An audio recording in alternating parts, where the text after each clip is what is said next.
Salam sejahtera dan salam Unimasku sayang. Pada modul kali ini bertemu lagi Anda bersama saya, yaitu Rebecca Anak Bita bagi modul Mindful Money. Pengurusan keuangan yang bijak. Apakah itu pengurusan keuangan yang bijak? Adakah Anda seorang pengurus keuangan yang bijak? Semua orang boleh menguruskan keuangan mereka, tapi adakah langkah-langkah yang mereka gunakan itu memberi kesan yang positif, memberi kesan yang sangat efektif dalam membantu mereka menguruskan keuangan ke tahap maksimum? Tahukah Anda, menurut kajian, terdapat 1 daripada 10 rakyat Malaysia yang tidak berdisiplin dalam menguruskan keuangan. Maksudnya, mereka tidak menguruskan keuangan dengan bijak. Adakah Anda tergolong dalam individu tersebut?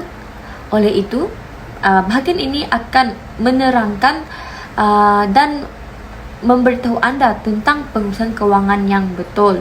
Sebelum itu, saya akan menunjukkan satu video tentang pengurusan keuangan. Jom saksikan. Baik, dia sebenarnya ada 7 aspek penting dalam kewangan. Yang pertama ialah cash flow, aliran tunai, duit masuk, duit keluar. Yang kedua dipanggil sebagai net worth, nilai aset bersih. Aset dan juga liability, kena kira berapa aset kita, juga kita kira berapa liability yang kita ada. Maknanya hutang rumah, hutang kereta, hutang macam-macam lah. Aset tu macam saving, duit tabung haji, SB, kode SP, emas dan sebagainya. Aset ialah apa saja yang boleh kita convert jadi RM. Sebelum rancang apa saja kewangan, kita betul perlu clear dekat cash flow dan net worth tadi. Sebab apa? Apa saja tindakan kita dalam kewangan, selepas pada tu dia akan memberi impact kepada cash flow dan net worth tadi. Contoh mudah, katalah orang tu gaji 2,500, orang baru grad. Dekat aset juga liability mungkin tak ada aset lagi, ada liability mungkin hutang PTTN. Itu contoh.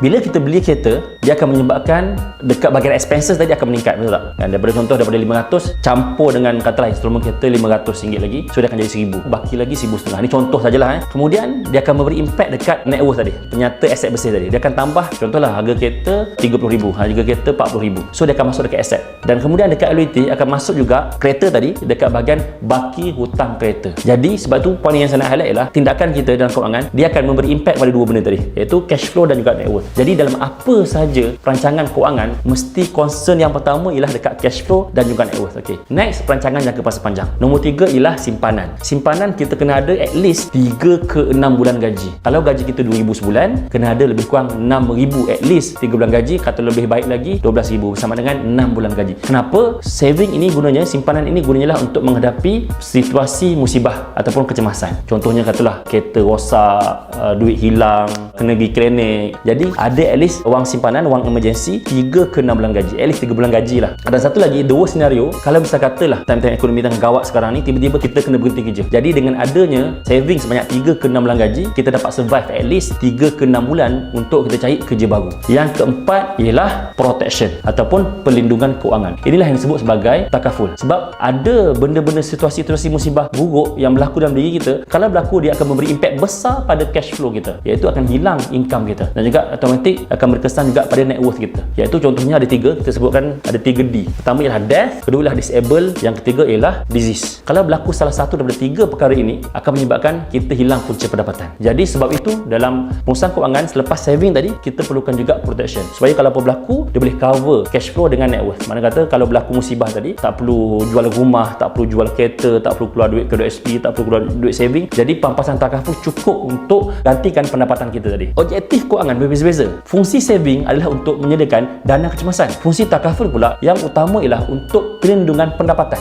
yang tak mampu kita sediakan hanya melalui simpanan. Itu fungsi takaful. Dia berbeza dengan fungsi simpanan. Kesimpulan daripada video tersebut, terdapat 7 aspek utama yang perlu diambil kira dan diambil berat oleh setiap individu dalam pengurusan kewangan yang bijak, iaitu cash flow, net worth seperti aset dan liability, simpanan, perlindungan, perlaburan, penyucian, dan juga pembahagian. Jadi saya berharap anda mendapat sesuatu daripada video tersebut dan anda akan menjawab soalan-soalan yang dinyatakan selepas video ini.